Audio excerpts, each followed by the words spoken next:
right. Thank you, Dr. Hiley, for having us, giving us this platform to talk about open educational resources. Do I need to turn the front light off? Oh, it is already off. I'm sorry. I'm so used to doing that for my class. Anyway, I'm Jackie Burns. For those of you who don't know me, I am a reference librarian at Missouri Western here, and this is Sally Gibson, our library director. And we went to a workshop 2 summers ago to learn about open textbooks, open textbook library put out by the University of Minnesota. And they taught us a lot about open educational resources and how to put workshops on for faculty. And we learned a lot, and we want to share that information that we learned. So let's get started. Open educational resources, are they right for you? How many of you in here, I have a feeling, are already using open educational resources? So is math not?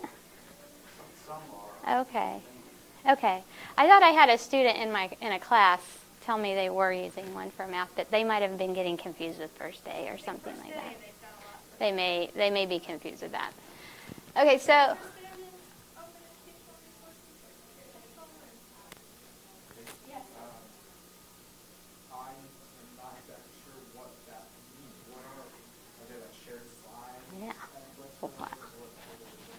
all right. Well, you're in the right spot. I think I might even have a psychology example coming up here. So, okay. So, all right. We all have heard this. College is pricey. This is an article a little over a year ago from the Atlantic talking about why is college in America so expensive. So I know I'm preaching to the choir when I tell you this. So, we just getting less funding from the state and kind of have to turn more to like the private school model and getting money for us, and we end up having to pass that on to the students, and they have to pay more money to come here. So, where do I need to point this? There we go. So what are some of the costs involved? You probably all know this too, but tuition and fees is where most of the money comes that helps run our schools, and our students have to pay room and board for those that live on campus, books and supplies, personal expenses, and transportation, both probably for students who are commuters and non-commuters. If you live on campus, you probably don't live nearby, so you have to pay to go home. So of these costs, how many of them can you really even affect, right?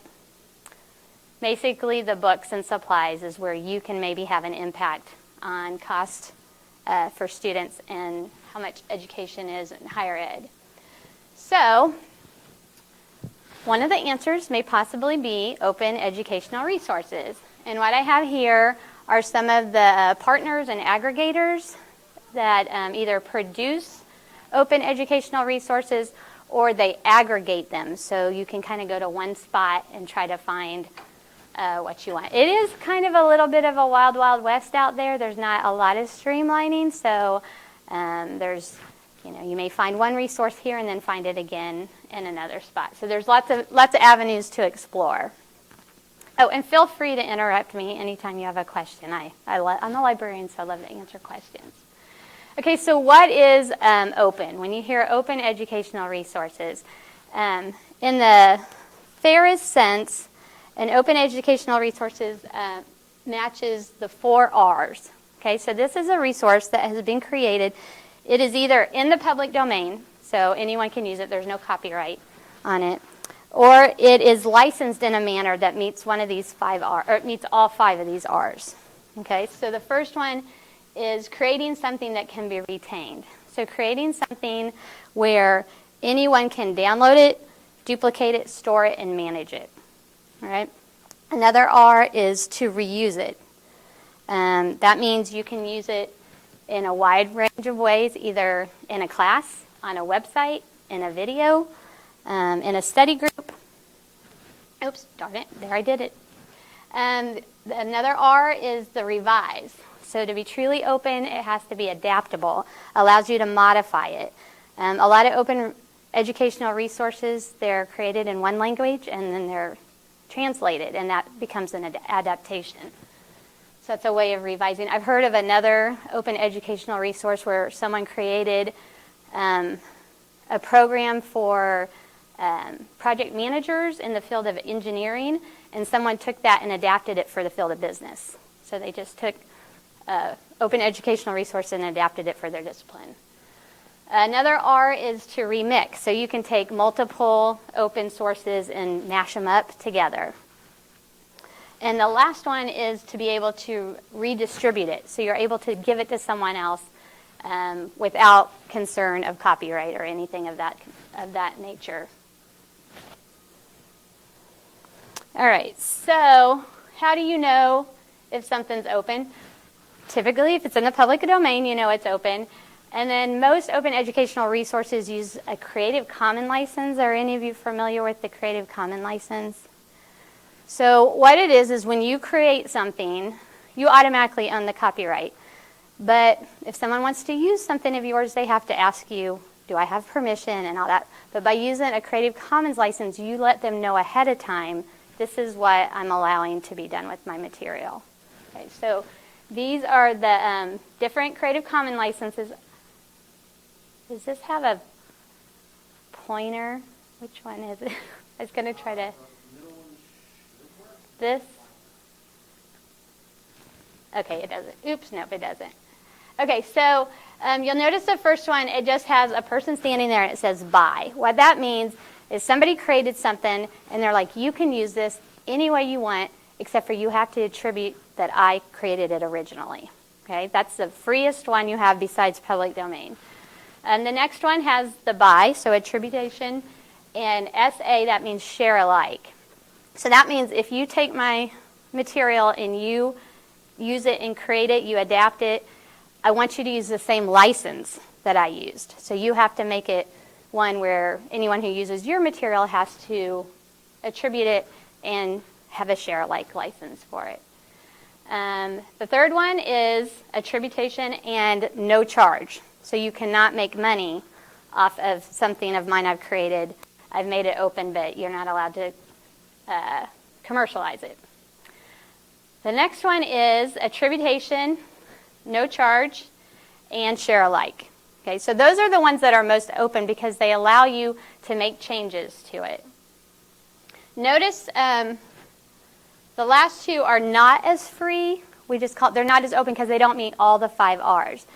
And the difference you'll see is the equal sign, and the ND means non-derivative, which means you cannot adapt my material. So I've created this, and you can use it as long as you don't change it and you attribute it to me.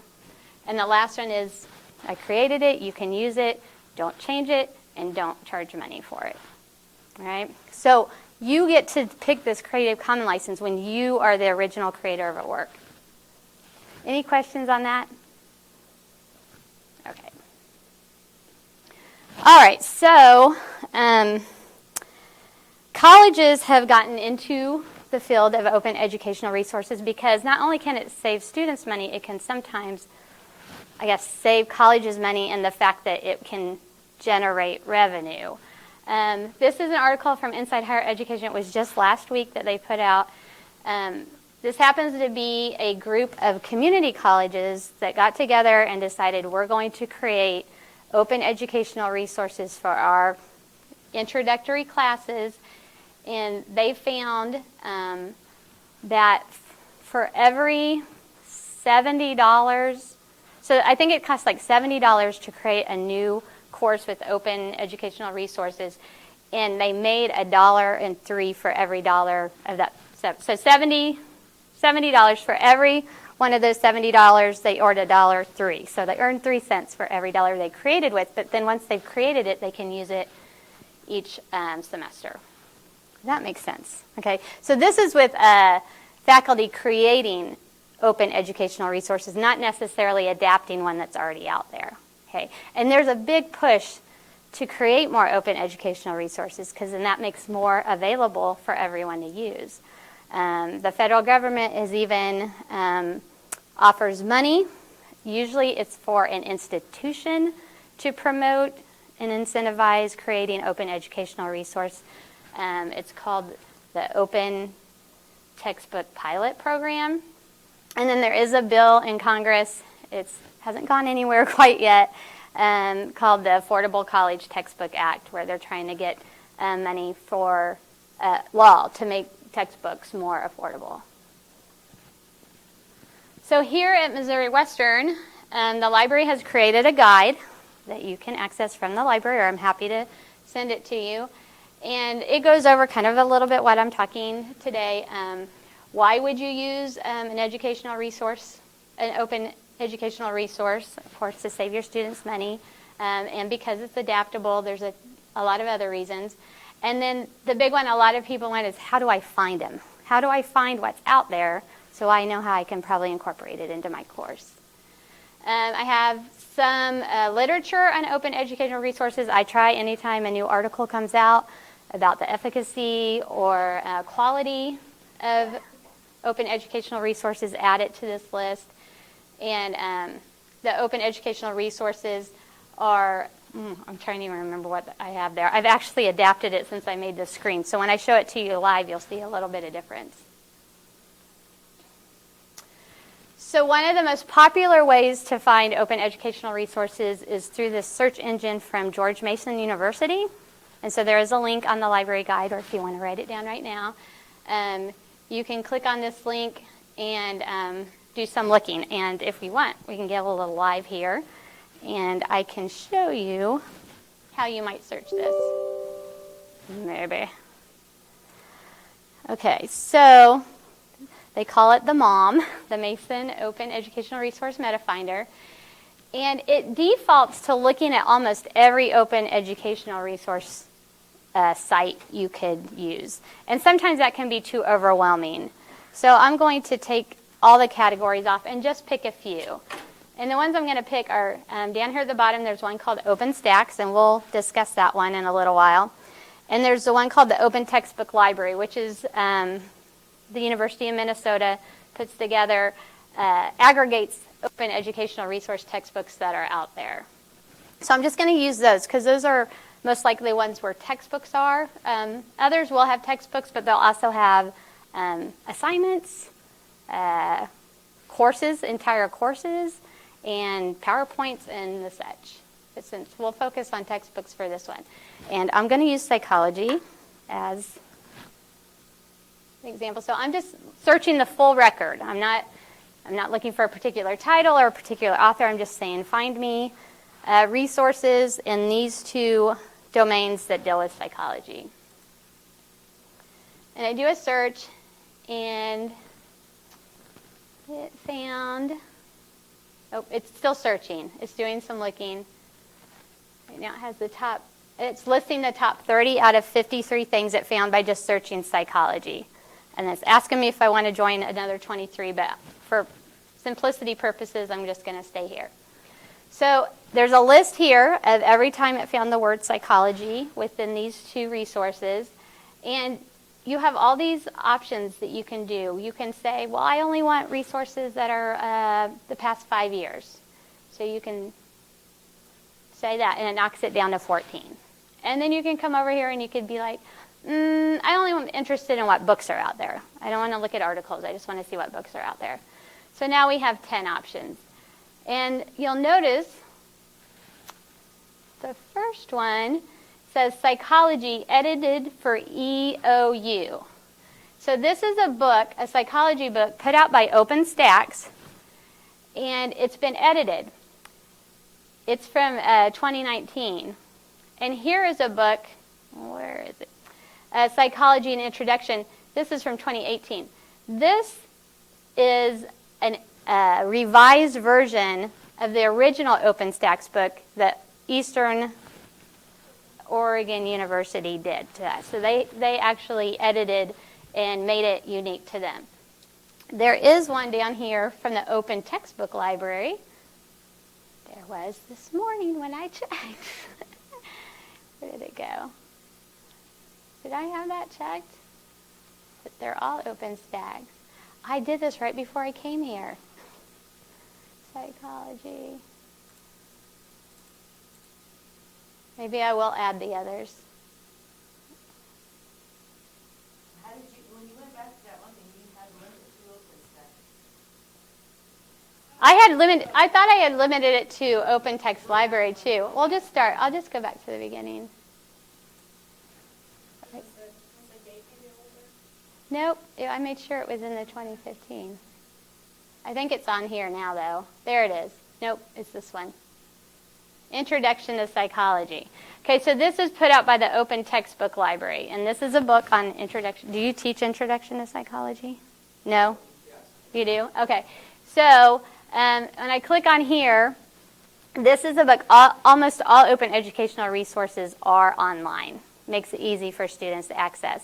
But many of them you can buy a print copy of, and that happens with our chemistry department now. So this is a book published in 2015. You'll see it even has an ISBN.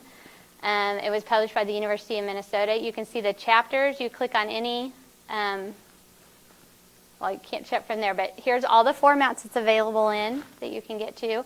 Here's the Creative Commons license, so they'll allow you to make adaptations to it. And then it's been reviewed, too. Okay, and not just anyone can review these. You have to go through a workshop in order to have the ability to review one of these. So all these reviews are usually faculty from universities. And then if you want to actually access the book, you click here, and you can read the book. And there's the contents. A lot of times, maybe you just want to use a chapter of the book, so you could just use a link to the chapter of that book.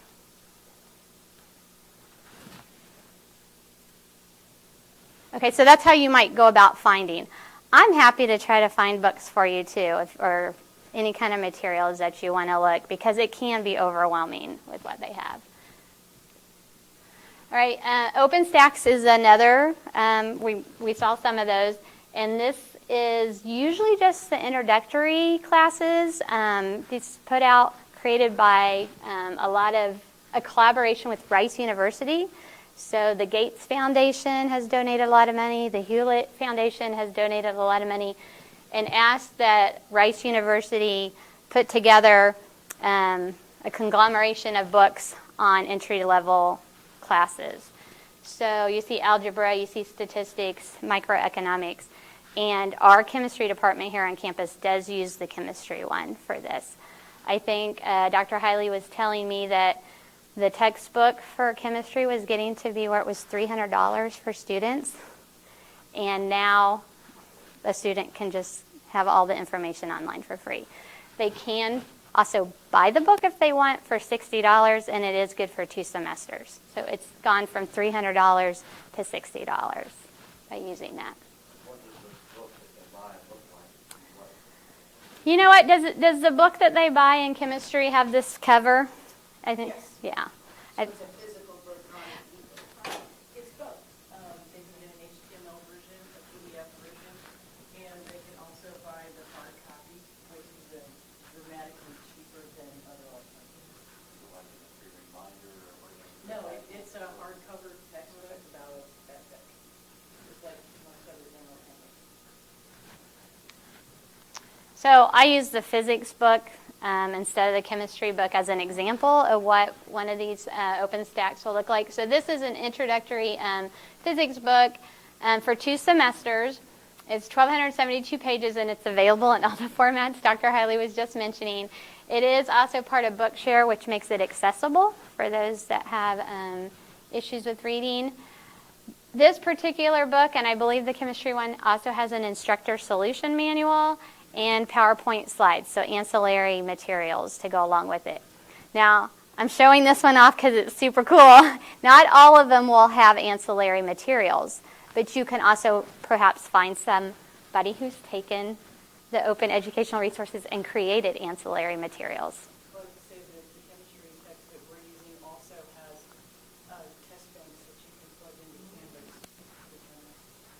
Yeah.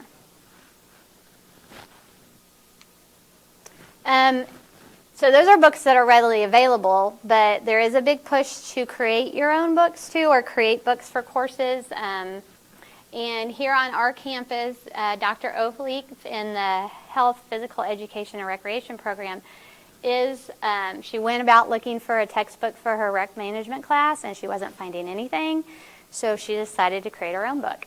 And she actually has her students help write the chapters. So this gets revised every year as to any kind of updates in the field or anything of that sort. And this is located on the server here on campus, you'll notice up here it says oer.missouriwestern.edu. So we have a server where if you were to create an open educational resource, it would be stored. And she created this in a program called Pressbooks, which the university has a license to. So if you feel the need to create an open educational resource, we have the materials you need to do such. Yeah, and she put down here her Creative Commons license, but her students do have the opportunity, which the chapter they created, that they could have a different license if they want.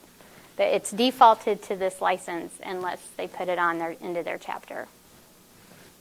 And she put the no charge, but she did put that you could do derivatives. Any questions? So does it take people like Dr. Oakley who have the goodness of their heart? Yeah, you know what she says? She says she considers it part of the service to her discipline that she needs for her professionalism. So that's where that national grant came into play, because they've worked with institutions that grant, and some institutions have been able to pay faculty for creating the work. So But generally, nobody's making. you're not making any money, but you might also maybe, some universities maybe will give you $3,000 or $2,500 just for creating their. Yes, so like that federal program I mentioned, where we say in Arizona State, they put in the budget for the pilot program, it was $5 million in 2018 and 2019. They bumped it up to $7 million, and University of Arizona, or Arizona State University, was awarded a bunch of money, and so they used that to encourage faculty to create textbooks.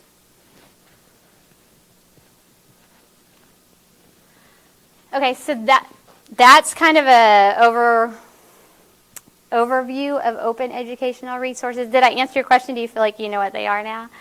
Okay, but while I have a few of you captive, I kind of wanted to tell you about some other affordable options that are available on campus that could save your students money also.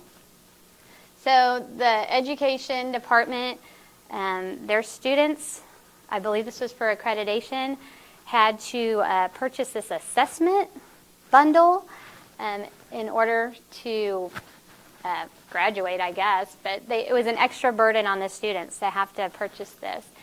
And so Dr. Michael Smith came to me and he was like, I don't want to make them have to buy another textbook, okay? I want to work a way around this. And so I worked with him, and we found articles that are in our databases that our students already have access to because we've purchased the database, they're full text in.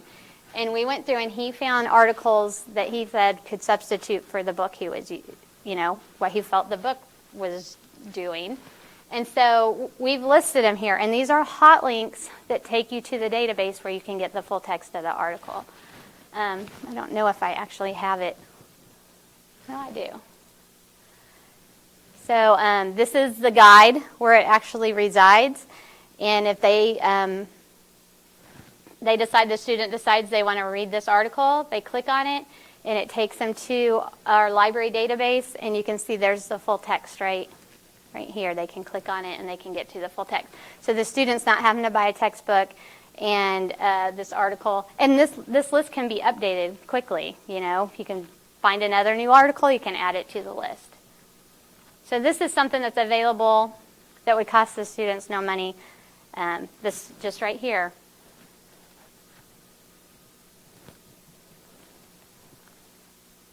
Right? And then also another resource the library offers is we belong to a consortium. Some of you have probably heard of MWSU. If not, let me tell you about MWSU later because it's not an open educational resource.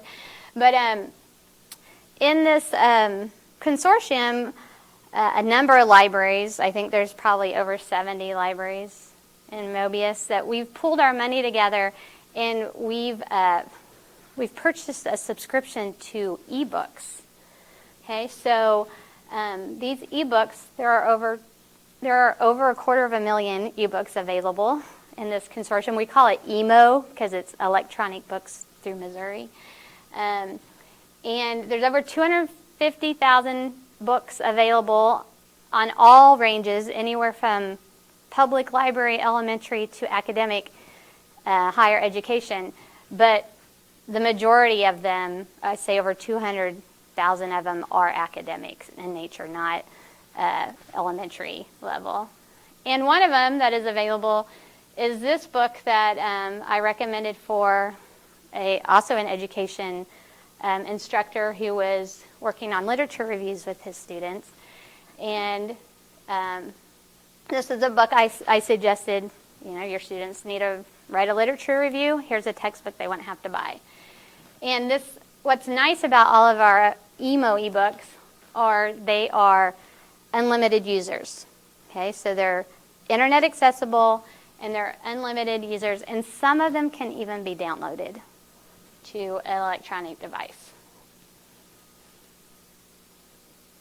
Okay, so those are some resources that I think could be useful to you, perhaps in your discipline, and help save students money. I welcome questions. So does Sally, if you have any. I know we asked a few while we were going along, but I'm happy to answer others. Have I lit a fire under anyone? Is anyone going to go search Mom? Yeah. I will tell you, so the education department asked me to look at the texts they are using now and kind of do a quick look to see what open educational resources are out there that could work there. And of 3 of the textbooks they were offering to their students, they were available as ebooks in our collection. So the students could have gotten the textbook just from the library, unlimited users, accessible from any internet device. But the one that we use, in the OERs, that math, it's like an interaction. How do you describe that? I mean, when they have it set up, we're going to test and those that are missed. It's not just using the text, it's using the whole. It's like a whole course is what it is. Yeah. Algorithm, I guess, they have put in there or something. I don't know if you could. Yeah, well, and it's like a course, so it has like interactive problems that they have to work and stuff. But that could be something you could search in the Meta Finder. The George Mason Mom I limited it to textbooks, but there's whole courses that you can find in there. If they miss adding fractions, on their knowledge test, then Alex puts it back and makes them redo it again. So it's like a smart book. Yeah, that's why I think it really depends on the course. And they're improving to open access all the time, and more textbooks are becoming available. So maybe 2 years ago, you searched and didn't find something you needed, but now you are. That's kind of where the first day, I think, is kind of a good secondary choice, where we can get it affordable, where you can still get that interactive math problems, but we're still trying to reduce the cost for the students. That's where we just said Yeah. $5. Yeah, $75, and then it usually goes down to 15 or so, or like that. Yeah, there's certain disciplines that are working quicker in open educational resources than others.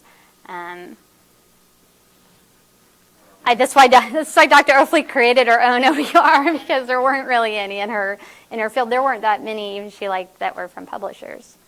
So our math one's in for problem solving. Some of the faculty created their own, Okay. but it's not anything formal like that. Mhm. It's a big PDF file to share with students. But you could share it with more. Just our department. Yeah. Yeah, and it Yeah, well, or even loaded into, made available so that others can get it too. You've already put all that work in, and let others use it and get them benefit. I'm just curious, could you help us put together some kind of page that has all of the articles that we use in one of my classes, if they are available? if they are available from the library, I can do exactly what I did. Yeah. Yeah. No, I'm going to be honest. because it's a subscription, most of our full text articles come from subscription. We don't have control over if they stay in there or not. I haven't come across in that education class. All those articles have remained there. There's been no removal of any of them. It's the same with the ebooks. You know, you pick an ebook and the publisher decides, I don't want it in that database anymore, but it's very rare. Like, I think we have 250,000 books in our emo collection, and the last update I got of deletes from that system, it was 5 books. 5 books were removed. Not be one you want. Well, then we can look at the library guide and, purchase it if you're already using it for the tag, so we could see the other. We can explore options. Yeah. Yeah. That's a good question. There were 3 textbooks that were available on the site. How would we use that? Like, is this some kind of Google? No, if you were to Google, you would not. Well, maybe now I need to promote Lean Library right now. Okay, so because they're behind our firewall, an open search on Google wouldn't find it. If you searched our catalog, they would have shown up in our library's catalog. Not you. If they had been searched, they would have found out in our library catalog. But a lot of our resources, you have to log in order to get to our resources. And if you're searching the open web, it's not going to be able to find them. University student or faculty, no one who's not affiliated, who's not affiliated. Yeah, so those last 2 I showed you, the ebooks, this is where I strayed a little from open educational resources, but because I had you, I wanted to promote these resources. Yeah, but we do, so I'm going to show this to you and hope you let your students know about it. We, just this semester, it's kind of when we started promoting it. Gotta get to the library. We have invested in this library access. It's a downloadable browser extension. And what it will do is anybody who downloads it onto their desktop or their laptop, if they are searching the open web, this system, you tell it what library you belong to, it will know if you come across a resource that we have available behind our firewall, and it will lead you to it.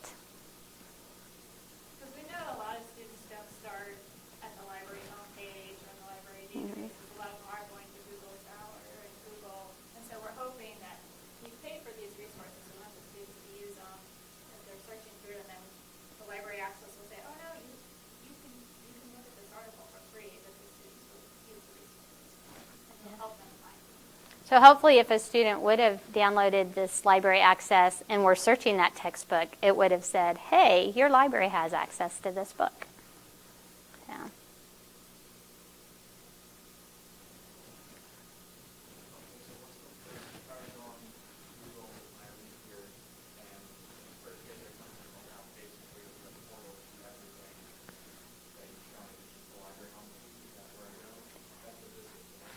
Right here, we're on the library homepage. This is the library homepage. And then if you want to download that extension, we have it as a resource spotlight. The library guide. That's where you can. Yeah, so this is where you would find the OER guide and the EDU guide. There's a psychology guide here. Let's see. I believe there's a math guide. Psychology.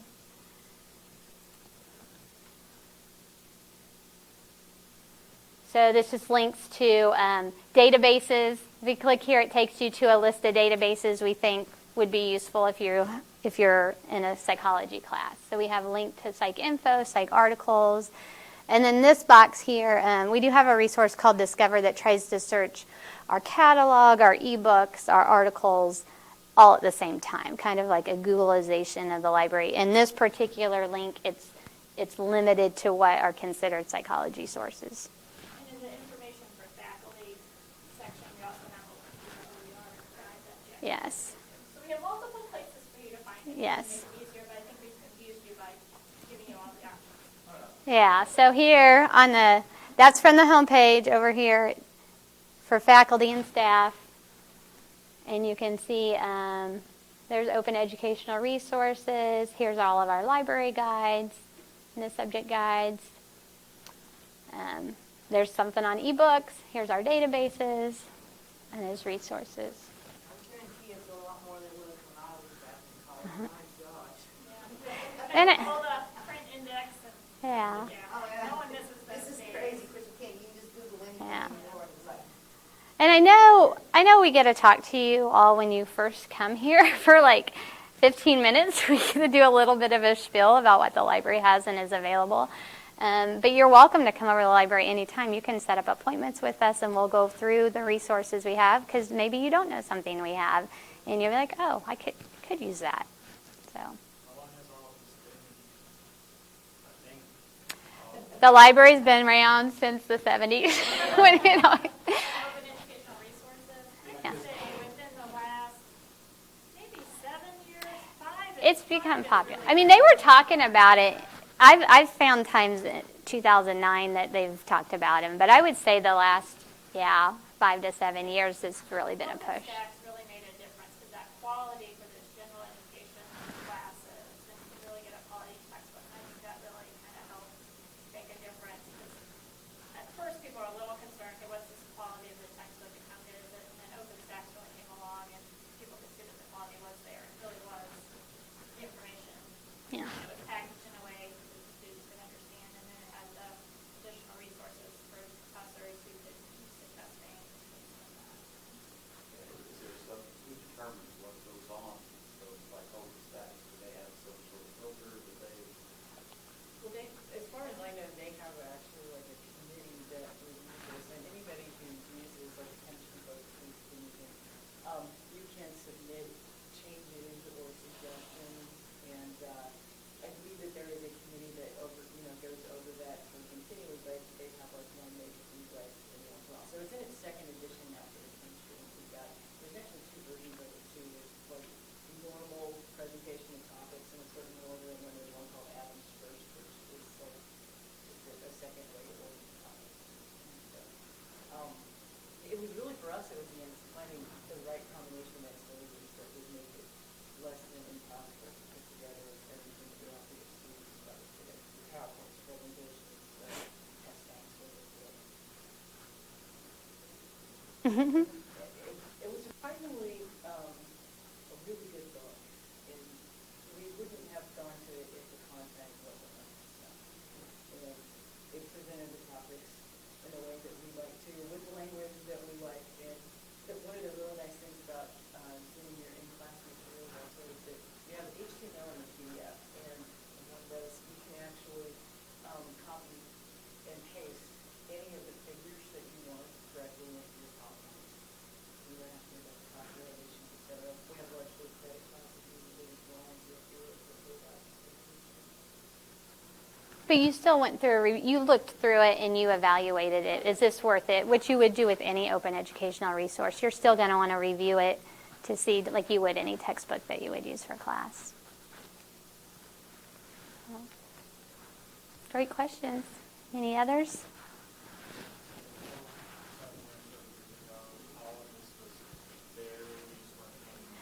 No, I think they've been created more and more since then. I mean, there was a good amount of stuff there, but we have the university we're paying to have this service. So why does someone have to be employed or Okay, I think I think I confused you. Let me get back here.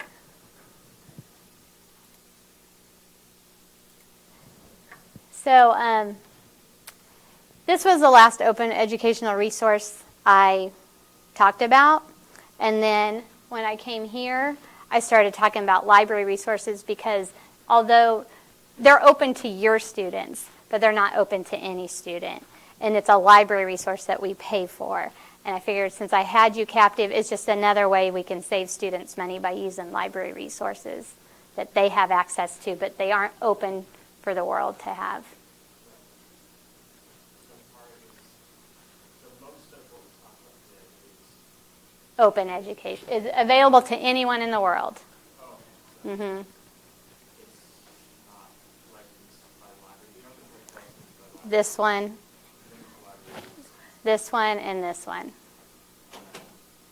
But Yeah. everything else, you just, It's everything else is available to anyone. Like Linda, I believe that hers anyone could go to Linda's page and look through it, and she has an open license, so someone could take it and edit it and use it in their class too, as long as they gave her. I think her license was, you have to attribute it to me, you can't charge for it, and if you create another document off of it, you have to use the same license that I do. You can't charge for it either. even the stuff that is not licensed through it is also still, I'm trying to think about accessibility to students. Why this stuff is so, like, people don't know about it. If you look at Google, why is this stuff that's not licensed not just flooding Google searches?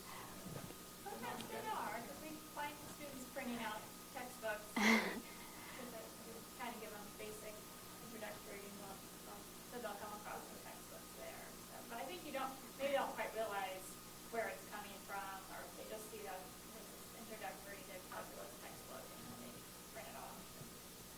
For instance, with the chemistry book, it's a 2-semester book, is the one that we have, and it was costing about $60 if they wanted a hardcover, but we don't have them go to the library or anything in particular. We have them go directly to the OpenStax websites, and anyone can access that from anywhere. And they can order their own textbook there, or they can get it in the library. We have it also ordered there, or they can just download the PDF for free. Now, when they were going on to their usual websites where they look for textbooks, they were finding a different version that a third party had put together with only a certain number of chapters. So we had to be careful about that. So we were directing them to at least open those versions. Yeah, those were open anyway.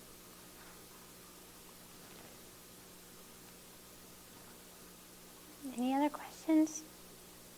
It's some good questions, good discussion. All right. Well, I appreciate you coming and taking the time to learn. If you have any questions, definitely just let me know, or Sally, and we can talk. All right. Thanks.